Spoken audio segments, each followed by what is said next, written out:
Hi friends, welcome to our Oso meditation garden.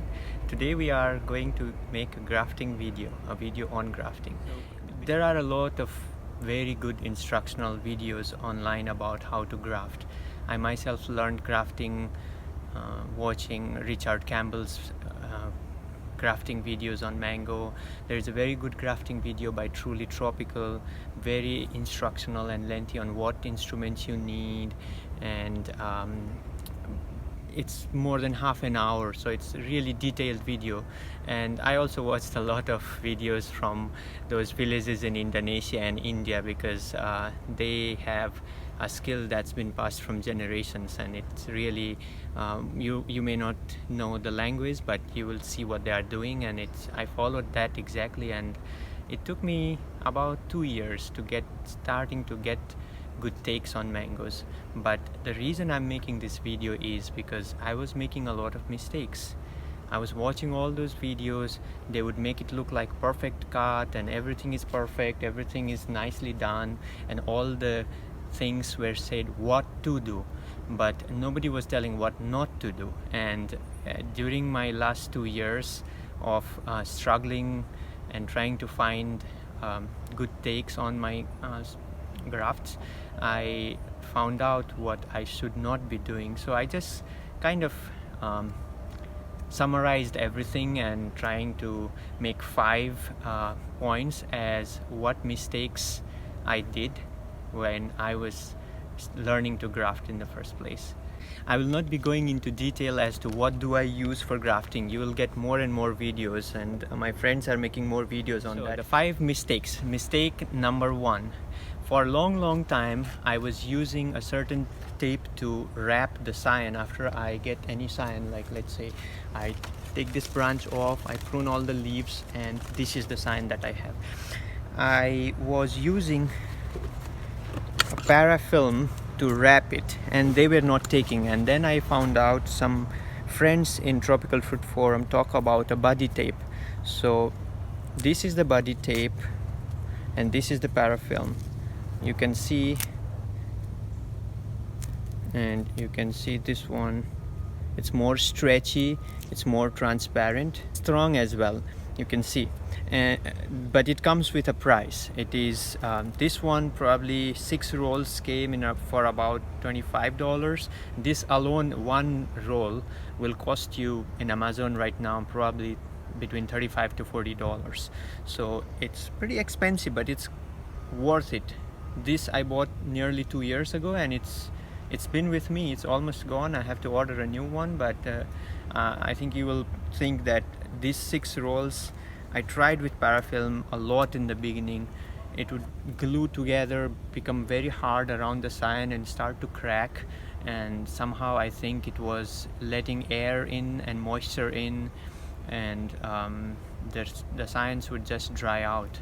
So I don't recommend. After you are perfect, people have done it even with parafilm, or they have even done with a plastic wrap, and it has still worked. So the first mistake I was making was not investing on buddy tapes and keep on doing on parafilm. At least for a beginner, I think this is the first thing to do. Get yourself a buddy tape. Next thing I was doing was, for all the cyans I was ordering online, and I wouldn't know, and each cyan would cost $4, sometimes $5. Once I got a cyan that looked like this. There was no buds, probably this has a small bud even, no buds, and it was costing $6. It was an Indian variety, and I didn't know. I thought, okay, that's how it is. You just are supposed to cut it and match it to the mother tree's wood, and it will take. But I found out that it's very, very important what size of cyan you get and what quality you get. I will show you some of the cyans that actually I cut them a week ago, and you can see all the small buds here. If you look at this one, there are all the small buds are pushing here. So this thing is very important. The thickness of the cyan is not that important. I think the pencil size is the most ideal one. If it is too thin, I have had more failures with very thin cyan. So for mangoes, this is a good size cyan.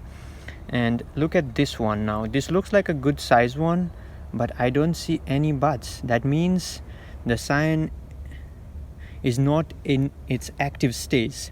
So it's very important that you have both the cyan and the tree itself in active stage. I have had trees that are very dormant and I put a cyan that's active and the cyan does not take for weeks, months. Once I had a cyan push after 3 months, and sometimes it can get frustrating. You may even start touching it and it gets out of it and you think it's failure. So it's important that you take both cyan wood, budwood and the mother tree both in their active phase, that its mother tree is flushing a lot of leaves. That means it is in its active stage. If you graft it, chances are the cyan will take nearly 3 weeks, 4 weeks, and it will start pushing buds. So that was the second mistake. Number 3. Now we are going into grafting itself. So you want to do a size that matches well with the cyan, but it may not happen all the time, but it's okay. You just have to find just by the looks of it, like these, they look more or less equal, but not this one. So you wouldn't do this like this.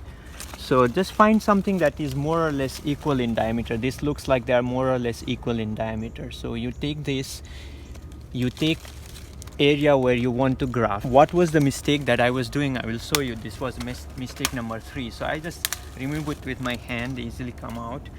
And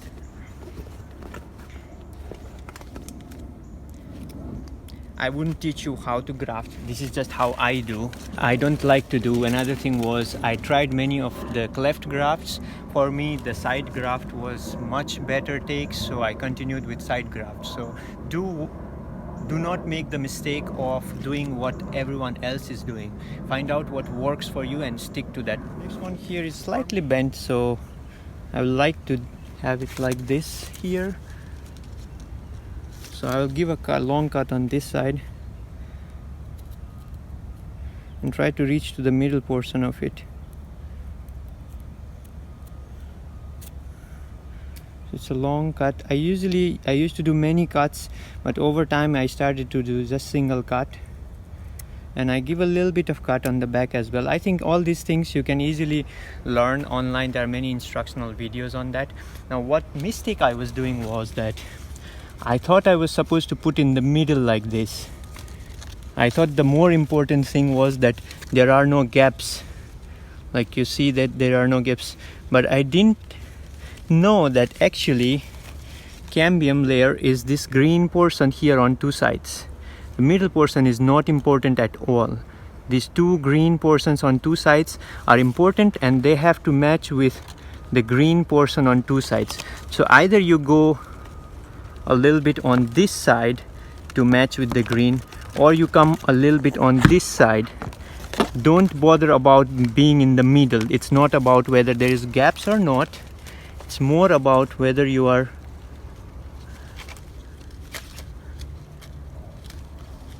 of course it's important that there are no gaps, but it's more important that you are matching the cambium layer here to the cambium layer on the side of it, either on one side. If it's a perfect size, then it will match on both sides. You do like this, the cambium here will match here and the other side will match. But more often than not, we do not have a perfectly matching size, so we want to match them on one side, and that's very important. Also, this portion is very important. That's where healing takes place. So that's why we have a little bit on this side that starts to get, the whole cyan gets scarred and healing takes place from that side.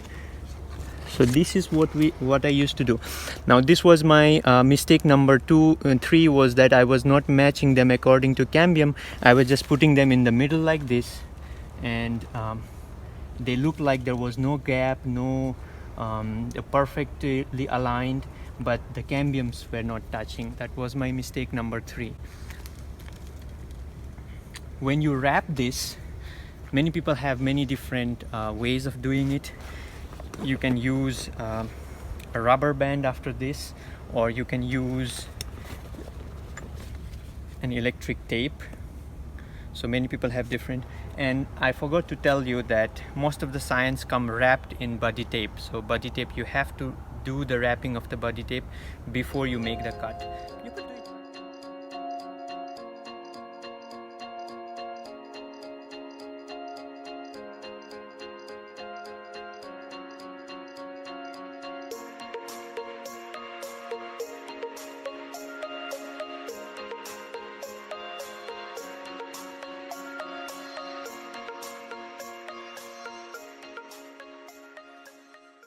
Band. So you've done everything, and I did all these things, and even then the crafts were failing. So there comes mistake number 4. What I was not doing was, and I found out later, that I used to have rain penetrate, and in Florida we have a lot of rains all the time. So what I started to do is make sure that I secure against the rain. So I started to put a buddy tape up here as well, because that's where all the moisture was coming in. So this was something I started lately, and it has really helped, and understand that okay, it was. So I think this one will pretty much make sure that the rain does not pass in through that. Same here, you have to make sure that you come a little below so that it doesn't go up from there. Find out a place that is a bit shady, that has shade with upper branches, that you get protection from the heat of the sun and also the wind as well. So you don't want to do at a branch that's up there, and it's difficult to get there. It's very inconvenient to climb a ladder and do so, although sometimes you might have to, but the lower branches helps because it's protected from the sun and the wind as well. So my mistake was that I was not taking care of those two factors, moisture coming in and the wind and the heat of the sun. So all those things I took care, and the takes were better. The last and very important thing was the climate. So grafting in mangoes it's possible to graft all the year around, but there are certain times when grafts take much easier than the other times. People say that spring and fall. You may find out in your specific microclimate what is the best. I found out that for me I think it was April was a good month, and I have to see, probably it was September and October. Between September and October, those months were also very good for me in my garden. But I have now takes at other times of the year, and what was the trick was that I started to create my own microclimate with a lot of humidity, and that's helpful when you create a humid environment. It helps. Mist spray is any kind of spray you can carry, but it's handy that you don't have to walk back to home every time. It's in my grafting bag. So you spray a little bit, make sure there's a lot of moisture inside, all the walls are moist. This is to create the microclimate, the humid microclimate that mangoes will push in this microclimate. And then you cover it like this.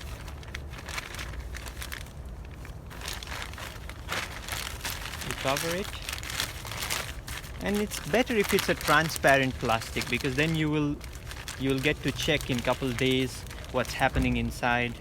It's really helpful. And I found out that this trick also helps to prevent water to go in, so you don't have to do that buddy tape in between. This all in all, this prevents water to go in. It creates the microclimate. It's perfect. It's not important all the time. I will show you. I have many grafts to show you that I have not used any of such and still take.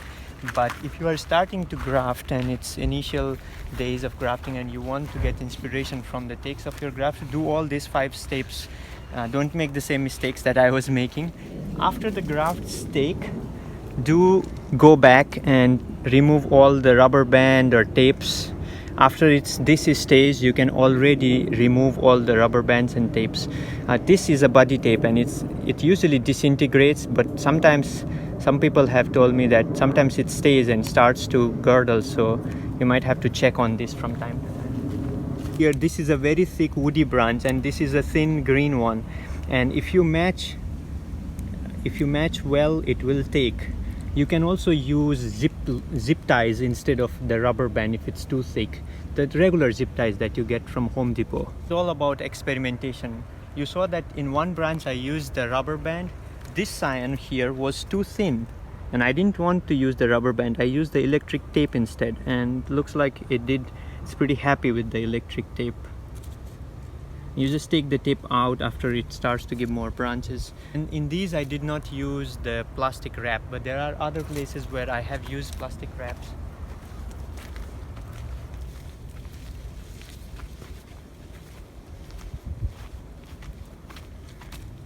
So these are a few examples of me using the plastic wrap. I normally don't take the plastic wrap out because every time you take in and out, it kind of moves the union, and this is been recently done. They look okay so far, nothing bad. I had to also tie a bamboo sticks because I don't want the science to be touching to the plastic wrap. So all I did was I also tied a bamboo stick here together with the science. If you are failing, don't get disheartened that you do not have good hands or good skills. I think it's all about finding out what mistakes you are doing.